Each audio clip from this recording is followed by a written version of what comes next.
இரு தலைகள் கொண்ட பறவை. ஒரு காலத்தில் ஒரு பசுமையான காட்டில் இரு தலைகள் கொண்ட ஒரு விசித்திரமான பறவை வாழ்ந்து வந்தது.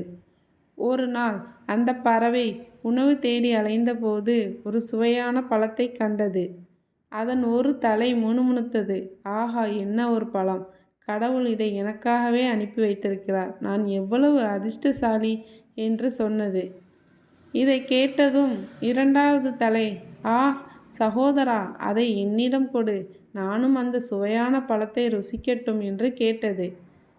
முதல் தலை சிரித்து கொண்டு, நம் இருவருக்கும் ஒரே வயிறுதான், நான் இதை சாப்பிட்டாலும் நீ இதை சாப்பிட்டாலும் எந்த வித்தியாசமும் இல்லை என்று சொன்னது. முதல் தலையின் இந்த மனப்பான்மையால் இரண்டாவது தலை ஏமாற்றமடைந்தது. ஒரு நாள் அந்த பறவை பறந்து கொண்டிருந்த போது இரண்டாவது தலை ஒரு மரத்தில் உள்ள விஷப்பழத்தை கண்டது. அது உடனடியாக கீழே இறங்கி ஒரு பழத்தை பறித்தது. தயவு செய்து இந்த விஷப்பழத்தை சாப்பிடாதே என்று முதல் தலை அலறியது. நீ இதை சாப்பிட்டால் நம் இருவருமே இறந்து விடுவோம், ஏனென்றால் நமக்கு ஒரு பொதுவான வயிறு உள்ளது என்று சொன்னது. நான் இந்த பழத்தை பறித்ததிலிருந்து அதை சாப்பிட எனக்கு முழு உரிமை உண்டு என்று இரண்டாவது தலை கத்தியது. முதல் தலை அழ ஆரம்பித்தது.